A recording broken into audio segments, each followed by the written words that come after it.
Riding low. I'm riding low. Yes. Wasn't there a rap song about riding low? I don't remember. Seems like there was. The only reason I know about rap mostly is because I have kids that used to show me all the good music I was missing like that. Okay, I'm Suzanne Titkemeyer coming to you live from my bedroom, still in my night shirt, still drinking coffee out of my Love After Lockup mug. I knew today was going to be difficult and that once I get off here, I'm going to avoid most of mass media today and social media. Why? Well, because there's a lot of different reasons that I would do that. I'm Suzanne Titkemeyer. I wrote for NLQ for 10 years, almost with Pathos, and then for about a year and a half on my own before that. So I'm getting ready to tell a tale today that I have not told, as you well know, because the media has played it up. Fortunately, the media here has not, so it's only like when I'm getting my Miami channels. We're at the 20th anniversary of 9/11, the terrorist attack where planes were flown into. Yeah, a little triggered right now. Yeah, you got to turn. So everybody knows what 9/11 is. It's the terrorist attack against America. It happened in New York City. It happened in Washington. It was the biggest tragedy ever, I think, in terms of how many people, how they've hyped it up and all that.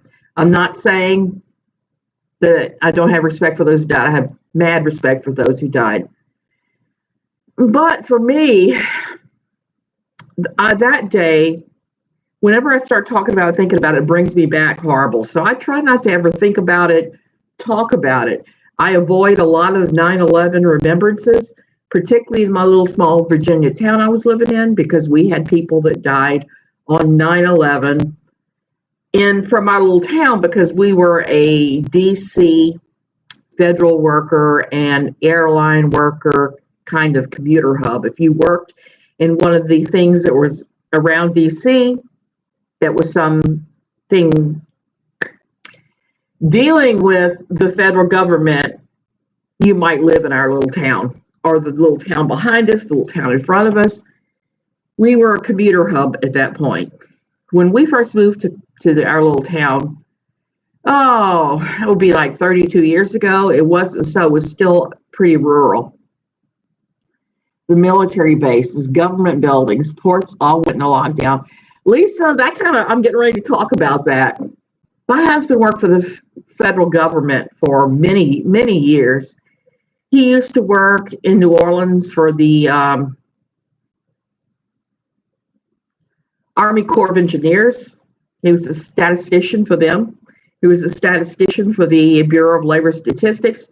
At that time, the Bureau of Labor Statistics was in the Postal Square building in DC, which is roughly cat-a-corner away from, say, here's where he was, the Capitol building, and the Union Station. So the three of them make a triangle, a very walkable triangle, like 5 minutes.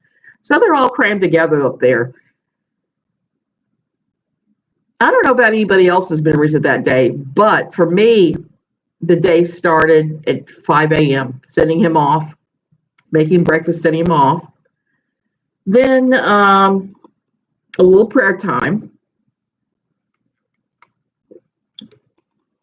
sending my kids off to school, and then doing a little laundry. And I was sitting there with CNN on, because there wasn't much worth watching on, folding clothes, and saw that the first building had been struck. I didn't see it actually strike because nobody knew what it was at first. I started watching when we didn't know what it was. We thought it was a tragic accident. A plane had veered off course. Then, while I was watching live and folding clothes in my nightgown about like I am now, I guess 20 years difference doesn't make much difference, except now I'm sleeping in and living the retiree life. So while I'm sitting there watching that, the second plane hits, and it's obvious that it's no longer an accident. It's something awful beyond all comprehension. So I keep watching, and the more I watch, the more agitated I get. Then the plane hits the Pentagon. Very fearful. I called my husband at his desk there, I guess about 9:30 or 10. Driving to the office when talk radio. Oh, goodness. I can't imagine that. And there's a lot of military bases around DC. There's a government buildings galore and everything. So this is a pretty major thing for the DC area. So I called him and say, hey, oh my God, you're not going to believe what happened, and tell him. And he said, what are you talking about? I'm sitting here in my office. Everything's fine. Well, I'm talking to him on the phone. They come on, and I guess they rang the alarm to get out of the building. So everybody got out of the building.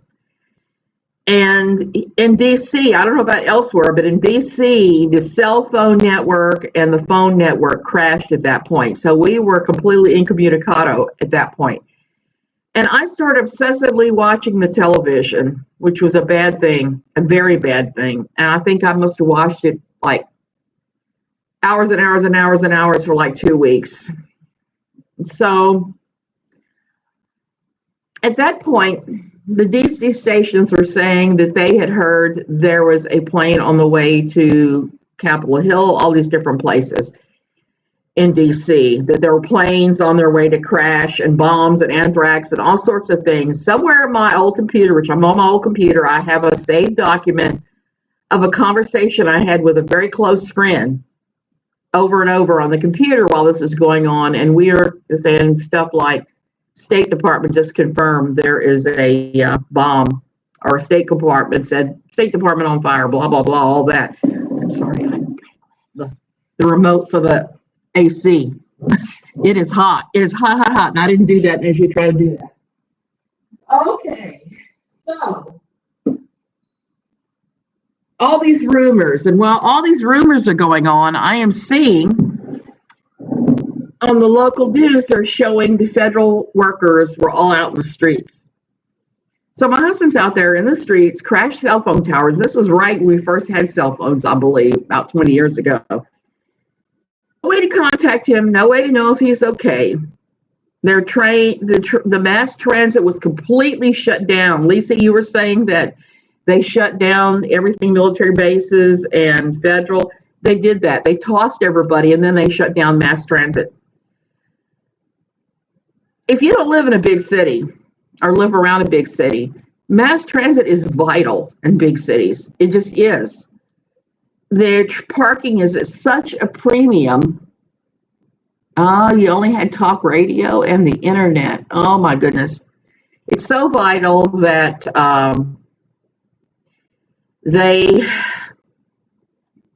there's no way. People were walking out. I was watching people walking out of the city, literally on foot.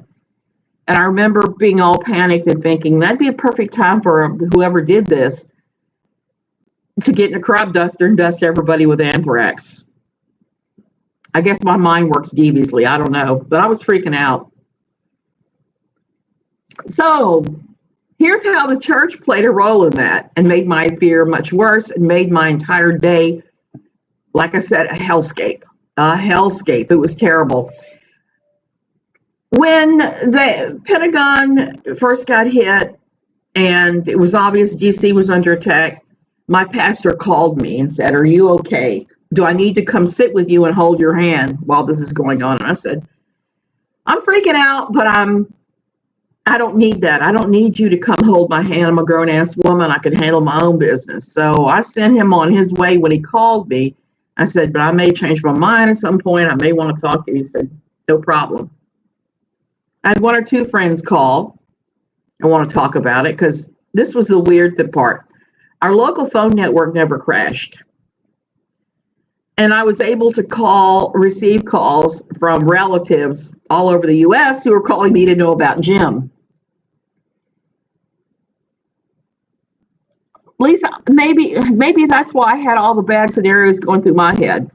I'm not ex-military like you are, but I am ex-military wife, and I am well aware of bad scenarios. And it was something, not just the soldiers were trained for, but the wives.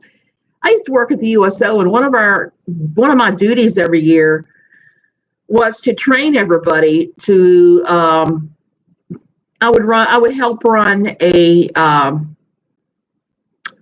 mass evacuation. We would train once a year to do a mass evacuation. The USO would help out with this. It would be the military that ran this thing, in conjunction with us and ACS and a number of other agencies. And basically, the task was to get everybody as quickly as possible. As quickly as possible from the bases and from the outlying areas to the train station to Frankfurt to load on a plane. And what we had to do to get people to participate was give away $50 gift cards to the PX. So if you participated, breakfast, lunch paid, $50 card to the PX, I think it was 50 or 25, something like that, and a free train ride into Frankfurt and a free train ride back to shop at the Frankfurt PX, which was like entering the Emerald City compared to our base PX. So that was what we did once a year. We trained for that, and there were other trainings. And my husband trained. They would call in the middle of the night and say, forgot what they called it, but they would tell him he would have to come to base right now, and they would go out. And no, we didn't even know if this was a training or this was the real deal. So here we are. My pastors just called me and said, "Are you okay?" A couple of my friends from the church had called and said, "Hey, are you okay? Conspiracy theory, way wilder than anything my poor brain was constructing as a retired Army wife of a husband who worked in military intelligence for years. I remember having to have family emergency evacuation plan for the kids of hubby and how Yes, that was very true. You had to do that. And sometimes when I worked for the USO, we would have to talk to people about that. We'd have to get up and say, "Hey, blah, blah, blah, here's the form, blah, blah, blah, who are you going to pick? So-and-so in Barrack D over here," or, various things. So it's pretty complex when the military, they cover everything. I know people have said nasty things about how the military is all these lowlives. That is not true. I'm going to say this. The military, the people that I knew, now sure enough, there were some lowlives there. Most of them were awesome, intelligent, great, very, very dedicated, very loving their country people. So I'm just going to come out with that. And they're the ones that had to pay the ultimate price. You're having a hard time watching 9/11 TV without crying? Angela, I'm not even going to turn on because I know I would cry.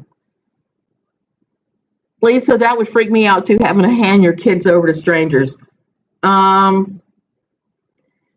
I will say this: we would actually vet some of those people the people that you were going to, between the USO and the ACS, and it wasn't like you were handing your kids over to people who were awful. So anyway, back to my story with the pastor and my friends calling me. My friends floated some really crazy conspiracy theories because in that type of fundamentalism, quiverfull evangelicalism, there's some hellaciously crazy conspiracy theories to this day, and I've heard a ton of them through the years.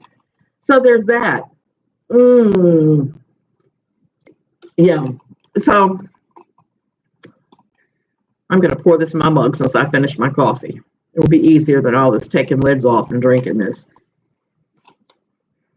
So then I started getting the not-so-friendly calls. The not-so-friendly calls started. Do you remember I talked about somebody that I had a problem with in the church because of the way he treated his wife in the middle of the night, his wife with MS? He pushed her out the door at midnight in the snow where she could barely walk to get in the car, go to Walmart, and get him wet walnuts for his Sunday in the middle of the night. This guy had been a friend of my husband's, and I had been sort of friendly with him and his wife for a while. But by that point, the bloom was off the friendship, and I hated his guts. I got to tell you, I just disliked him. And that dislike started when he started trying to have an affair, and he used me as an excuse to his wife, and his girlfriend used me as an excuse to her husband, and they were in the church there. So there was a lot of bad blood. I told him, I said, don't ever use me as an excuse if you're going to cheat, because I am not going to back you up. And I didn't. I said, I don't know what the heck you're talking about, when both of them said to me, hey, it was great you did that. Yeah, I never said his name. I'd call him Mr. Jerk too. So Mr. Jerk calls and asked me if I know where Jim is. And I guess this was about noon maybe. And I said, he's in the streets of DC with no way to get home. You know, I would have driven out there and picked him up myself, but I knew there was no way for me to contact him. And I didn't want to add myself to what was possibly a bad situation. I wanted to sit back and see what the government would do about getting people out of town. So he started haranguing me. And like I said, he and I had already knocked heads pretty significantly about this story. He started haranguing me and telling me if my husband died as a result of this, this was my fault because I was not submissive enough. Yeah, he went there on 9/11. So not only do I have all the 9/11 awful nasty feelings like you guys do and I'm crying, I got these other religious nasty feelings. And he wasn't the only one. I had several people that I did not like, that I avoided our church, that called me that day to say awful things. And then people started arriving at my doorstep, wanting to sit on my couch and talk to me while we waited to see what was going to happen with Jim. And I said, no, I absolutely did not want that, because I did not want that. So while I was dealing with my own stress and all of that, and watching the terrible devastation, watching the towers come down, watching people lose their lives, watching these heroic firefighters and cops rushing into the fray, knowing that they're putting themselves in personal danger, it was heroism and courage like I'd never seen. And so then I had all these cowardly a-holes that were trying to surround me on that day and tell me about God's judgment. They all started saying this is God's judgment for homosexuality, for all the evils like abortion that America has allowed. They really came hard that day. And I was still actually a pretty active member, but I was just not having it. And they added tremendously to my stress. Tremendously. It's another reason why I don't even want to revisit that day and why I'm not going to watch any of the coverage today. It was just a bad, awful day all the way around for everyone. My child's school, my youngest, she was in, I got to think, she's 31 now, so 30 now. So she would have been 10. So she would have been in elementary school. The elementary school called me and said, are you home? Are you okay?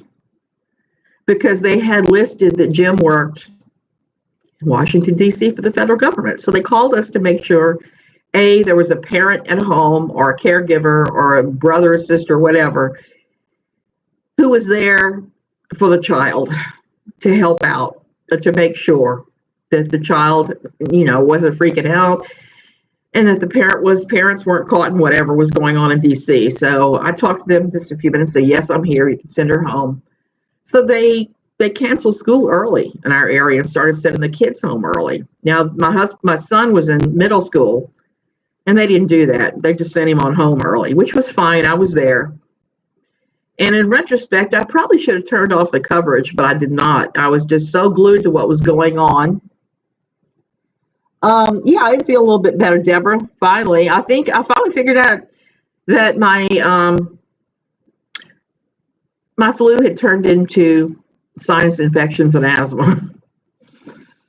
Anytime I get anything that's respiratory, it turns into something else respiratory unless I kill it dead. And now I'm killing it dead, so I'm better. It's just an awful headache now I'm trying to get rid of. So while all this was going on, this jerk, Mr. Jerkface, was calling continually and berating me like every 15 or 20 minutes. Now, looking back, I see what was going on. I know that he was also suffering from pretty awful stress himself because of all this stuff going on. And he was just really being a jerk that day. I remember so well. And now that I'm looking back and thinking, well, this is just what's going on with him. So there's that. but it doesn't make it any easier. And the church made it even more awful. Lisa, I think that everybody was just so traumatized they had to send the kids home early. My son told me that his teachers had the classroom televisions on and they were watching with the children what was going on. And I question the wisdom of that now. At the time, I was just like so dinged out, I didn't even think about any of that. I was just so traumatized by what I was seeing and experiencing and hearing that day. And then Mr. Jerkface was making it worse. He showed up at my doorstep and I told him to get lost. And when my husband showed up at my house, our house at 3:30 that afternoon, it was like, you have never seen so many tears and a hug fest going on. His tale of how he got out of the city was pretty incredible. Since mass transit was pretty much shut down, except for, we're in Northern Virginia, we're not actually in DC. So what happened was he was hanging around with somebody else who was trying to get in the Union Station that was closed down. And they're all standing around going, what do I do? Because where my husband worked, the building was here, Union Station was here. You just walked across the street literally to get the train. So what they ended up doing was they walked us until they could find a cab. They took a cab out of DC all the way to one of the metro stops. The guy called his ex-wife, who was an attorney working near one of the metro stops. She came and got them in her car and drove them to the parking lot on the VRA, the Virginia Rail Express, that they both took in the morning. So it was quite the amount of hours for him to get home. He was really stuck. There wasn't much he could do at that point. But, hitchhike, walk, take a cab, get out of the city. And that's how we got home. It was so much relief, yes. And the trauma continued for weeks and weeks afterwards, I think, as the enormity of what had happened hit. And those who weren't military, it finally dawned on them that we were going to have a large-scale military response to this. We weren't going to be able to just let this pass. And we started seeing gearing up. Never been so happy my husband did not end up in the reserves, which he talked about doing. I mean, it was bad enough with the Saddam Hussein thing where he was actually packed and ready to go 3 times, and they finally decided, no, they need to keep the Russian linguists back. Worked in a small factory, and then we had people in from New York, and no one could reach anyone from there. We were sent home early that day because the last plane was still in flight over Pennsylvania. Oh my goodness.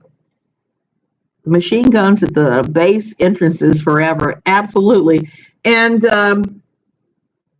absolutely. And those are the things, the stories I've heard are pretty incredible, a lot of them.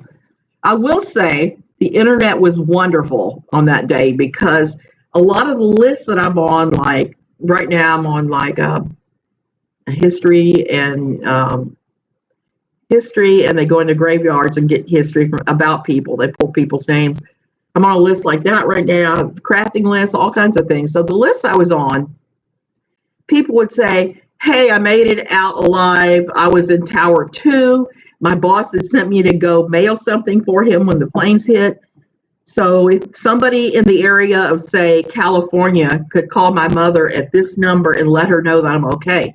Because the phone systems were so screwed up, what they were doing on the list is they were asking people in those areas of the country, wherever they were from, to call their family and let them know they were okay.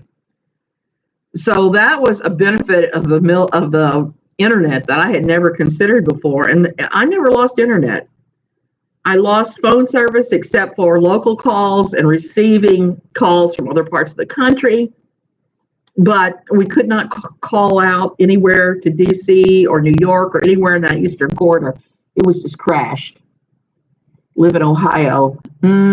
Howard Stern broadcast that day is still on YouTube. Hard day for America. It was a very hard day.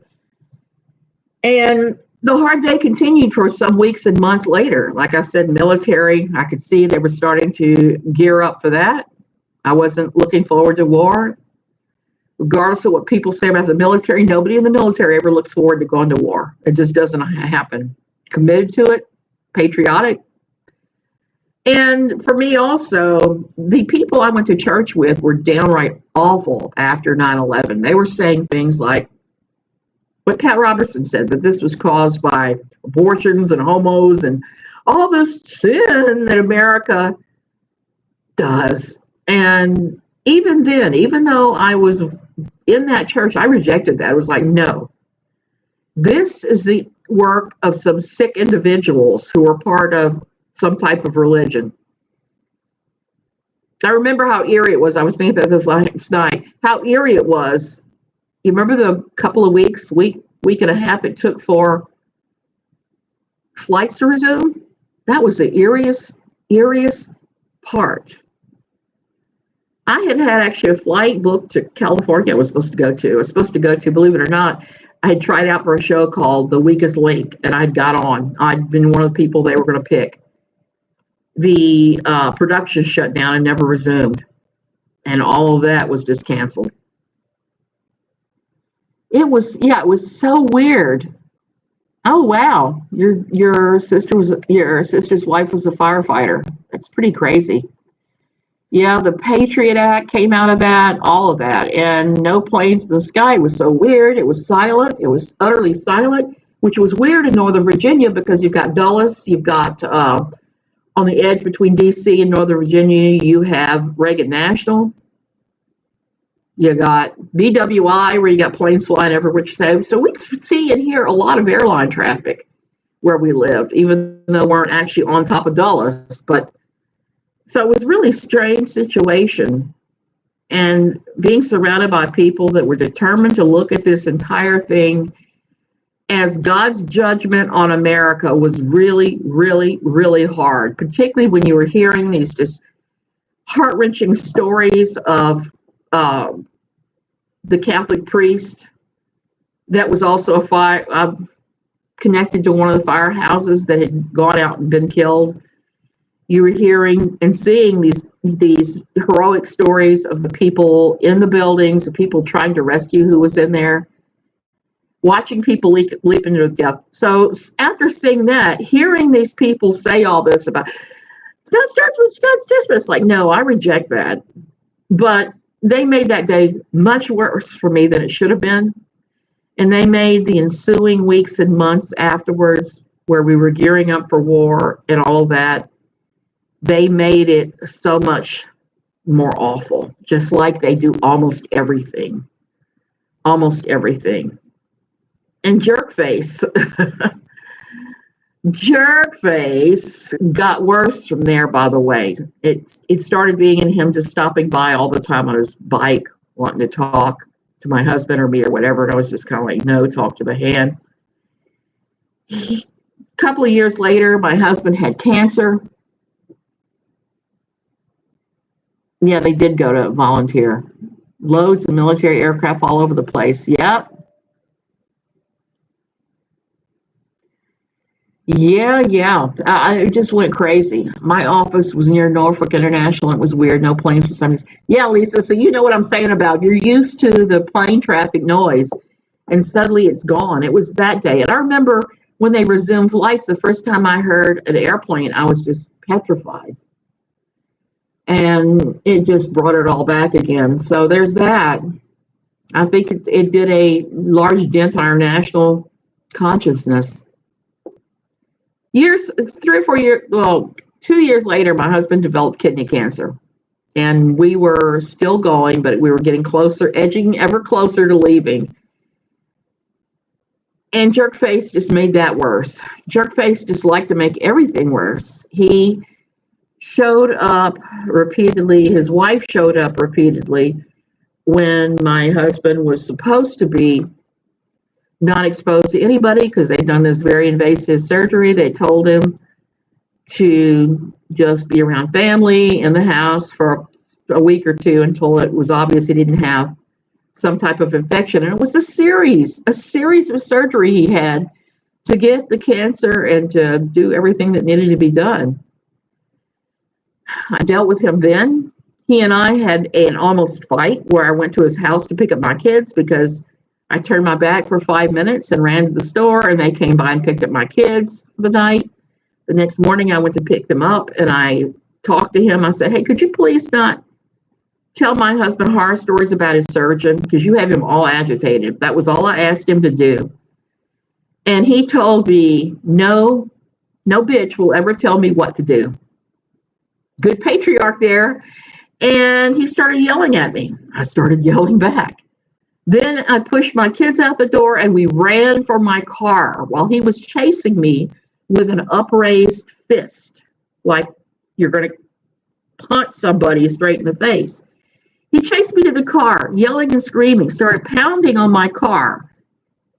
I threw my car in gear and backed out and burnt rubber out of there. I'm lucky I didn't run him over. I didn't smack him. No, I should have smacked him. I should have smacked him hard.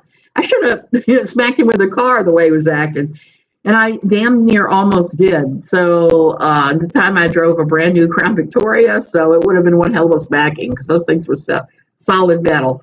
So before I got home, he had called my husband and said I showed up, picked a fight with him, and physically threatened him, and he was going to take out a restraining order against me. And my husband, his mind was all befuddled on drugs.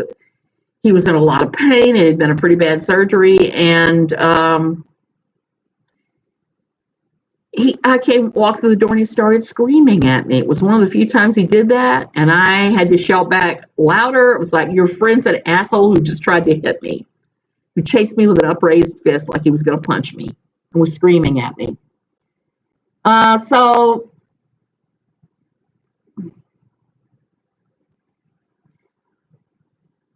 I don't know who that sounds like. Well, Jenna, I gave him a pass because he had had the surgery. He was full of drugs. He was full of the hardcore pain meds at that point. Was not in his right mind at all because this guy was just an idiot. And I see now that he's just an idiot, but at the time I didn't. So that was really the final break between us and them. And once I realized, and the kids were going, Mom, Dad, he tried to hit Mom. He tried to hit Mom. And the kids are freaking out. And I'm freaking out. And that was it. That was it for us with him. And we just never had anything else to do with him. He sent massive emails promising that God would punish us and all kinds of crazy crap after that. But those mess with your head. I considered taking out a restraining order. The last time I had contact with him, I told him if he ever touched me again, there'd be a restraining order. And I went home that night and I had bruises on my arm because he had grabbed me and shook me like I was a rag doll at worship team rehearsal. And he couldn't figure out why they wouldn't let him on worship team while I was acting like that. So I have written all about Mr. Jerkface at NLQ. I'm going to link below because I did talk about 9/11 a fair amount in there at one point. And this is just one of those anniversaries. I think a lot of us walked away with enough trauma that we don't even want to talk about it or see it on TV. I urge you, if you're having trouble if you're struggling with this today like I am, go outside and enjoy the lovely weather where you are. If it's not, read a book. Do something that does not involve social media or anything to do with the internet, because I suspect before the day is out, we're going to see a lot of this on the internet too. I've already seen a little bit on Twitter and a whole lot on Facebook. And it's soak in the tub. That's another good one. If you got a hot tub, sit in it. If you don't, regular tub. I don't have a regular tub, you guys. I would love to have one. First Ohio State game on Go Bucks. Go Bucks. Yeah, you're right about that. I know my husband's family will probably be watching that. They're in Indiana, bumped up right up against Ohio, and they follow all the Ohio teams. It kind of makes me laugh a little bit. So there's that. Watch football games. Do whatever it is that makes you feel good, but avoid looking at that stuff. It was bad enough living through the first time. I don't need a reminder every year of what we went through to know that we need to be thankful for the people that rushed in, and we need to remember those who died that day. I don't need canned ham for that, or schmaltzy, sentimental, anything to be able to honor it. Daughter came home to watch with daddy. Yeah, we all watched in our house for days and days and days, until my husband finally said, enough, enough, enough, enough. And he put his foot down, and we had to turn the TV off on that and just go forward from there. Weird little factoid. I remember it was the week that the new television season started. I was excited because I liked this certain actor, and his show, he had a new show coming on. Now, since then, I'm like, why did I ever like him? All his acting roles is exactly the same, but I remember that week thinking, oh no, this is going to push all the new TV back. How petty is that? Oh, I don't even like to say, it was on Homicide: Life in the Streets. Yeah, I don't even like to say, because there's still some stalkers out there that have painted me as an obsessive fan. I was an obsessive fan, but I was not a dangerous obsessive fan. And that was a whole experience I have to talk about at some point, because my obsessive love for Homicide: Life on the Street also helped pull me out of my crazy funky town. It did. It helped a lot. It helped a lot. So why would fall to look at somebody, yeah, that was some kind of yoga head vegan who spouted the most,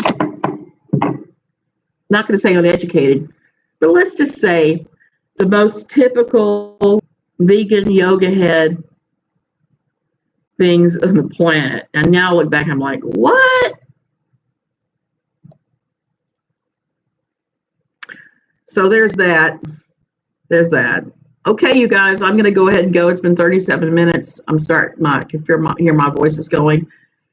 Y'all have a good day. Avoid anything that's stressful today. We're going to rewatch. Yeah, temporary insanity connected to, I think it was connected to the fact that I was going into menopause. I was having hormonal things going on. I didn't even realize it. So take care, everybody. Do fun stuff. Avoid all the stuff that stresses you out. Today is one of those days where you really have to be intentional about holding on to your mental health and not getting too wrapped up. I'm going to watch Love After Lockup. I'm going to have a marathon and repeat the episodes that I've already seen, and I'm going to watch the new one here very shortly. I am loving this stupid show, of all things. Much love. Much love to you guys. All of you. Take care.